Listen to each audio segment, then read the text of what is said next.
This is Crosscut Reports. I'm Sarah Bernard.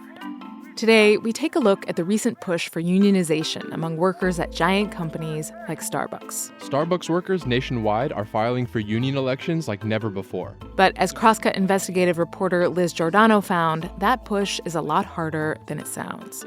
When workers vote to unionize, that's just the beginning.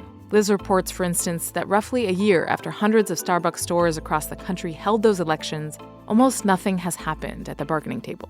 And union members allege that Starbucks has retaliated in a number of ways, from closing unionized stores to creating new benefits for non-unionized workers. What's next for these workers? And what does this say about the broader debate around unions, workers' rights, and a post-pandemic labor market? They used to treat their workers with respect, and throughout the pandemic, we have seen them disrespect workers over and over. So, Liz, I guess about a year and a half ago now, we were seeing a lot of headlines about unionization efforts at major companies, including, for example, Amazon and Starbucks. Organizing efforts have been ongoing at coffee giant Starbucks. High-profile union drives and strikes are underway at a handful of companies, from Amazon to Starbucks and REI. And that was a really big deal. It felt like a really big deal at the time. We were seeing a lot of headlines, a lot of news flashes about it. There were a lot of big conversations about what that was going to mean for the country. I was wondering if you could kind of bring us back to that time in order to kind of set up the context for your current reporting. What was going on in like 2021, 2022 in terms of unionization efforts? I think during the pandemic, a lot of retail and service workers were feeling they didn't really have a seat at the table as companies were making decisions about safety and health conditions at the workplace. It's Amazon versus the people, and the people have spoken. And a lot of these companies were continuing to do all right, sometimes even record revenue. And I think workers wanted a seat at the table to kind of like discuss issues and kind of bring safety concerns up to management and be heard and see things change. And I think also kind of what's kind of changed too is there's been a historically tight labor market. So it's given retail workers a lot of leverage as they unionize and as they push for this kind of like collective bargaining rights and push for a contract. Mm-hmm, mm-hmm. And yeah, I mean, it's interesting because over some recent decades, as far as I understand, union membership in this country has kind of declined, but it seems like the interest in unions overall in the country has risen in recent years. Is that correct? Kind of. It's the percentage of workers belonging to unions has decreased. But then there's been an uptick in workers filing for union elections. And right now, also, Americans approving of labor unions is the highest it's been since 1965. So it's kind of, it's interesting to watch kind of as the percentage of workers belonging to unions decreases, there's an interest rising. And the latest Gallup poll shows 71% of Americans now approve of labor unions. When did the first Starbucks store unionize, and what has that looked like over the past couple of years? So the first store to unionize was a store in Buffalo, New York. Today we saw a remarkable scene in Buffalo, New York. And they unionized in December 2021. And they saw their store become the first company-owned Starbucks to unionize in its 50-year history. I heard from a lot of workers in Seattle that inspired them to kind of think about unionization. And so it kind of cascaded from there. And since then, about 20 stores in Washington have unionized, many of them in Seattle. But I think what's interesting, too, again, it's not just happening in Seattle. There's a store in Everett that unionized, a store in Marysville. And across the country, too. I mean, how many stores? Now we're talking hundreds, right? Almost 300 have unionized so far across the country. But put it in context, there's about 10,000 company-owned stores. So still, even though when stores are having these votes, a majority of workers are voting to unionize. I think it's like an 80% rate of stores that when they have a vote, they unionize. But still, it's a drop in the bucket in how many stores are out there exist. Right. Okay. So yeah, so a very small percentage of Starbucks stores are unionized. However, of the stores that have an election, a huge percentage of those. But I guess the question that you went out kind of seeking to answer was, what now? These stores, they vote to unionize. They're therefore part of a union. What is the union called, actually? They joined Workers United. Okay, Workers United. And then kind of what next? I mean, does anyone have a contract? No contract. So right now, they're holding sessions for each store that unionized. They're holding a bargaining session with the company. But this kind of the sticking point has been whether members of the bargaining committee can participate over Zoom. Some of the bargaining committee members are in New York or other places that are, hundreds of thousands of miles away from Seattle or wherever the negotiations are taking place at that moment. Starbucks wants to, quote unquote, bargain in person, where the union wants to allow union members from across the country to participate or observe. The idea is the Workers United want to kind of establish a baseline contract. So, most stores are treated very similarly. One committee member talked about how, when you go into a Starbucks, any Starbucks is pretty much the same. You expect the same kind of drinks. So, we have very similar issues that we want to, tackle in a contract. And so a baseline would be very helpful so, no store is left behind. And then also to kind of, transparency. It's well, this is what this store is talking about for their contract, so maybe we all want this in our contract. But then again, Starbucks has no incentive to kind of lay out a national baseline because then they're just telling other stores who haven't unionized, this is what you get if you unionize. And so it's just, the sticking point and the tension as they bargain. It's a power struggle. I was able to sit in on one session in Seattle, and it was for a store in Eastlake that unionized, and it lasted less than 10 minutes. Again, that was that sticking point was, can the union have a laptop open with Zoom going so people can participate? I see. So it's the hope from the perspective of the union members is let's open this up at least for observation for other stores around the country. And Starbucks representatives are saying, no, we want to just negotiate in person with you guys because we have no incentive to open this up to others because then they would just get ideas. That's what I'm inferring. I haven't, the company issued me a statement. But I think they also issued a letter kind of in response to in-person versus Zoom bargaining. And they talk about being worried they'll be recorded or that people were participating that's not involved in the union. And so I think they're a little worried about that also. It sounds like they haven't gotten very far at all, really, in terms of actual negotiations. The session I was at, the union was ready to kind of pass these non-economic proposals across the table, kind of a starting point, but they didn't even get that far. Other members have told me that the first couple sessions, when there's only a couple stores that have unionized, kind of got further along, but they said this is kind of the way it's been for a while now. These really short sessions. How would you sort of characterize, I guess, overall, the reasons why a lot of workers voted to unionize in the first place? A lot of workers talked about pay equity, that sometimes new employees are making, just pennies less than people who've been there several years. They talk about workplace safety. Air conditioning was a big issue, especially during this, last summer in Seattle. Guaranteed hours. Some workers talk about their hours fluctuating so much they're not sure if they can pay rent. And again, going back to the idea of having a seat at the table when the company was making some of these decisions about the pandemic. One worker pointed to hazard pay. The company offered that voluntarily for a few months, but then stopped. And this worker felt that it was too soon. The pandemic was still here, it was still around, and that they still wanted that hazard pay. Yeah, pretty typical reasons why a lot of places or why a lot of workers want to unionize. So there are, these conflicts arising at the bargaining table. Are there other barriers that union members are alleging Starbucks is throwing up? Yeah, the union kind of is alleging that, some of these store closures that we saw last year in Seattle was kind of a way to dissuade workers from joining unions. This location will now become the fourth unionized store in Seattle to be shut down. And while Starbucks says it's about safety, some aren't buying it. They closed a handful of them, some unionized stores, some not.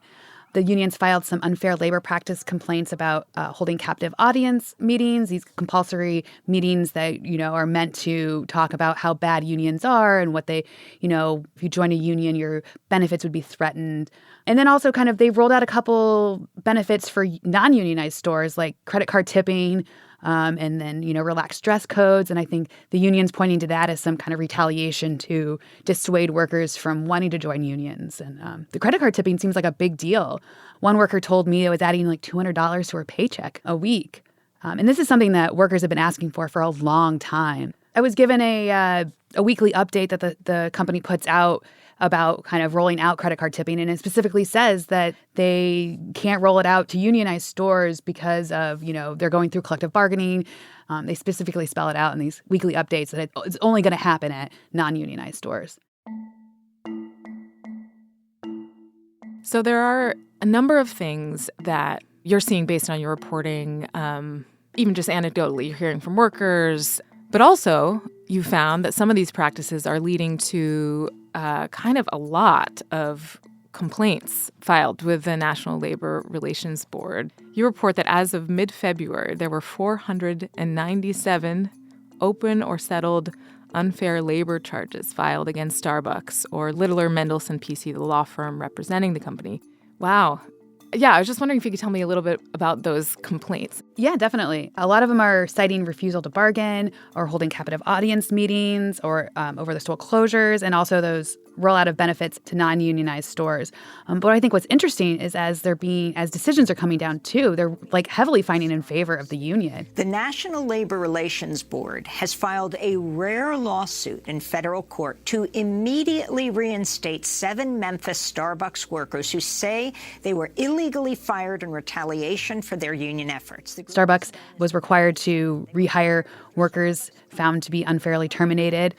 And they were also found to have held captive audience meetings. But the NLRB is kind of limited on the punishments it can dole out. It can't issue fines. Again, it can require companies to hire back workers. But in the case of captive audience meetings, the punishment was to post a sign that said they violated labor laws. And then it reiterated kind of the employees' rights to unionize and what they could talk about and what they could do at the workplace. And so that was the punishment. And then I think twofold also is, the NLRB is dealing with an uptick in election petitions and an uptick in unfair labor practices charges being filed, all while, its budgets kind of remained the same. They got a small boost, I think, last year. But then they're struggling with staff shortages like so many other places are. And so they're kind of dealing with a higher workload with less people. And so I think Starbucks is in a position where they can just delay. And I think, workers are going to have to find another way to kind of exert public pressure if they want to get more movement on their contract.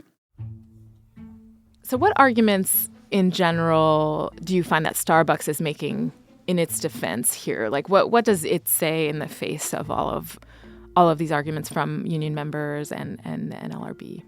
Yeah, I think we've seen the CEO, Howard Schultz, talk about this a little bit, the idea of that he thinks of Starbucks as a progressive company. We have to demonstrate to our people they can trust us, and we have to show up. And they have led the way on coffee shop wages and offering benefits, and that, since they are competitive and outstanding benefits, the workers don't need to unionize. Did you ever see doing that and embracing the union as part of it?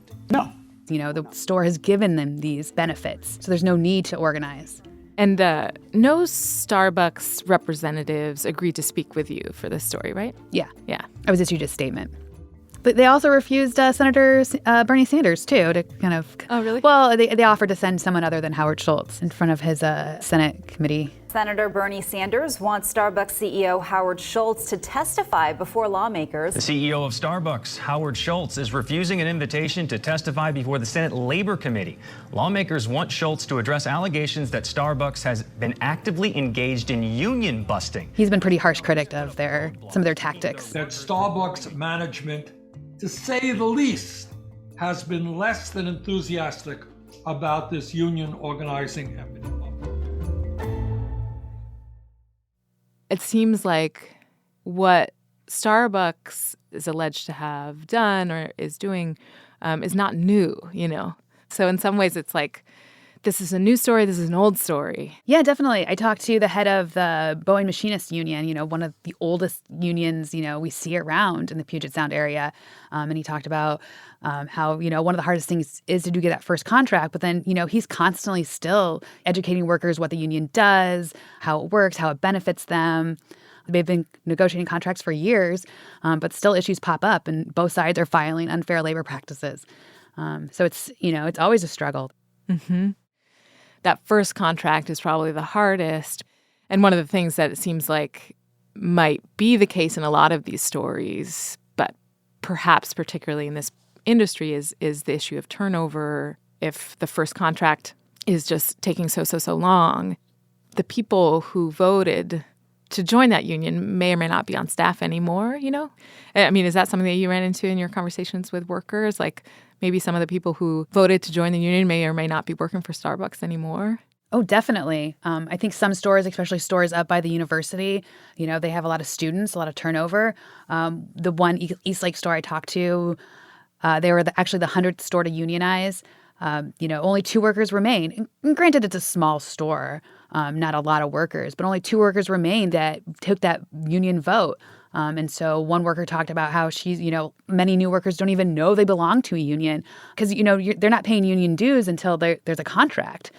And so they're not really seeing a benefit of the union, she talked about, only seeing kind of the bad parts because they're not getting the credit card tipping. They're not getting the relaxation of the dress code. Mm-hmm. Right.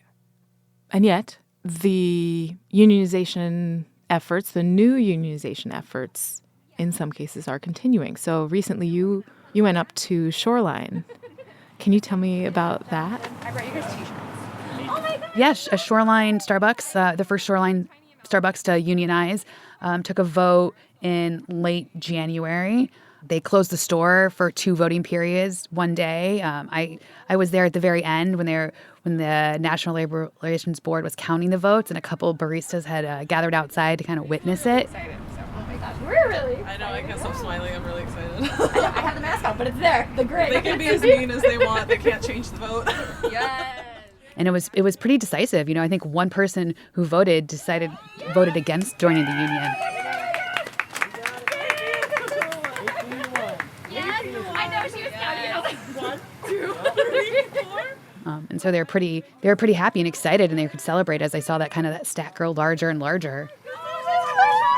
You guys have to have this framed. Just put it in the store. Earned that. That's an award for you.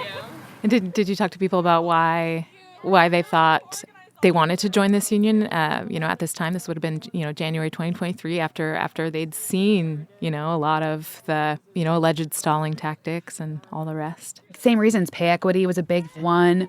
And then just they wanted to make Starbucks a better place, and they saw that it was just ahead, that it was going to happen, and they wanted to be part of that movement. I just feel like we have looked out for decades now for all the people at the top and all the shareholders at the big companies like Starbucks. Yes, and nobody wants to say the reason you make record profits is because you rip off your employees. We're the face of the company. Nobody's responsible for our future now. We're just responsible for theirs. Exactly. Well, thank not you. Anymore. Yeah. Not anymore.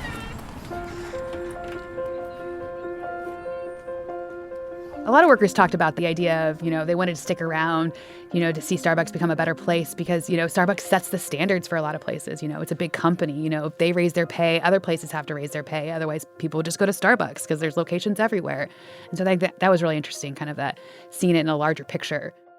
Yeah, I was curious about that. Because it's part of the reason that the larger public is watching Starbucks, Amazon, these big companies and these stories about unionization efforts at these companies is because they're huge companies. They have such a big impact on the larger labor market. They have such a big impact on other companies and what they do. What do you feel like this says, if anything, about unionization efforts going forward? What does this say about what's next, I guess? Well, I think, watching Starbucks is kind of set the stage for what is next. Amazon warehouses are starting to unionize, but not in the numbers that Starbucks stores have. And so I think it is kind of going to set a precedent. Are these workers going to be successful? Are they going to get a contract that improves their working conditions, that improves pay equity? I think a lot of people are watching Starbucks to kind of see how it could play out in other places. Mm-hmm. Yeah, it's still a watching and waiting, I guess. In some ways, it seems like you kind of set out in this reporting journey to kind of see, okay, so the vote happens, again, what next? And then how is this playing out? And then sure enough, it's been a lot of waiting. And then sure enough, it's a lot more waiting. And then sure enough, it's a lot more waiting. That's what it sounds like. Is that how it feels to you? Oh, definitely. I think we'll be watching this story for a while.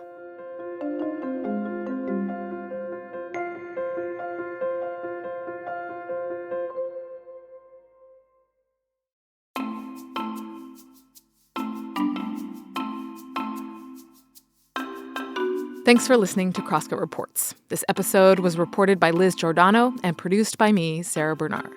Our story editor and executive producer is Mark Baumgarten. You can subscribe to Crosscut Reports wherever you listen, and whatever platform you're listening on, please review us. We'd love to know what you think of the show. Also, if you'd like to support the work we do at Crosscut, whether it's our lineup of podcasts, the live events we host every month, or the in-depth reporting we deliver every day, go to crosscut.com/membership. In addition to supporting our journalism, members receive complete access to the on-demand programming of Seattle's PBS station, KCTS 9. For the latest political, environmental, and culture news from the Pacific Northwest, visit crosscut.com. Crosscut Reports is a product of Cascade Public Media. I'm Sarah Bernard. We'll be back soon with another episode.